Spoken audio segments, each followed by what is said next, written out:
Alright guys and girls, I'm Obsidian and welcome back to Elite Dangerous. Space, of course, in this game is big and is full of space stations, but there's always room for more. In this week's community goal, the Simbad regime, this is the player group, are requesting help to construct their new space station, which is an asteroid base that's going to go in a very nearby planet here.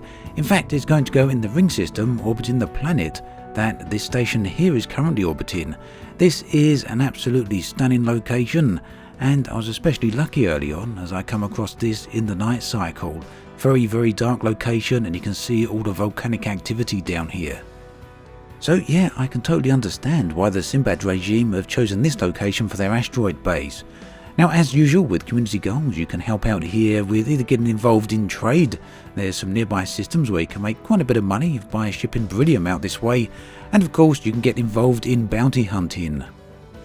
Now, for those of you who watched the recent Frontier livestream, you'll have seen the upcoming changes to the trade system that's coming in Chapter 1 of Beyond.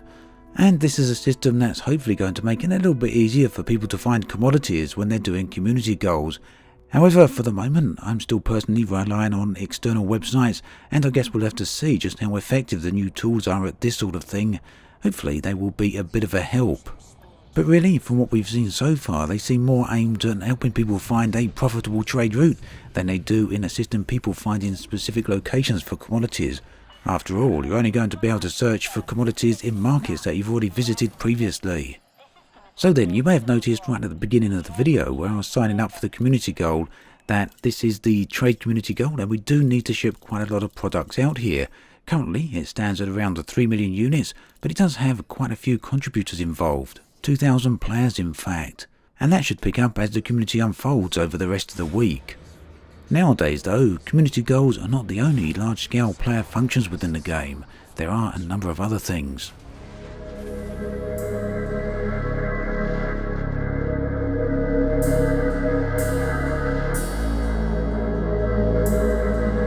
The Pleiades star cluster continues to be the target of regular ongoing Thargoid assaults, with new damaged stations arriving every week.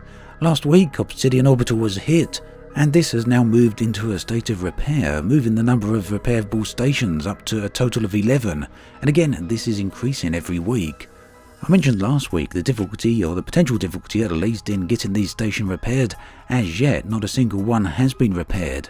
The amount of effort to get one of these back online again is at the very least comparable to a community goal, and potentially far higher.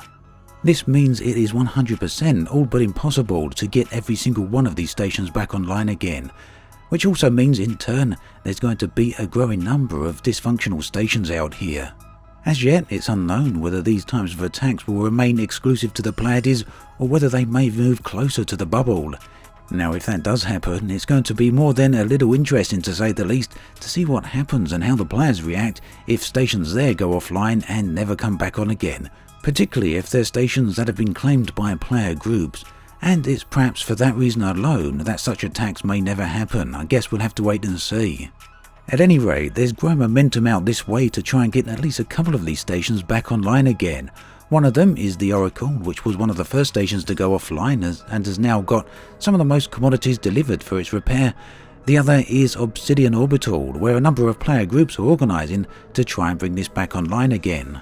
One of the larger of these player groups is the Winged Hussars, and they're trying to organise both themselves as well as invite other players to come along and get involved in the activities out here. Now, there's potential to make this a huge community event, much like the one where this station was originally constructed. Now, if you're at all interested in getting involved with this, then there's a nice forum thread that's put together by Commander Rootstrat, one of the members of the Winged Hussars.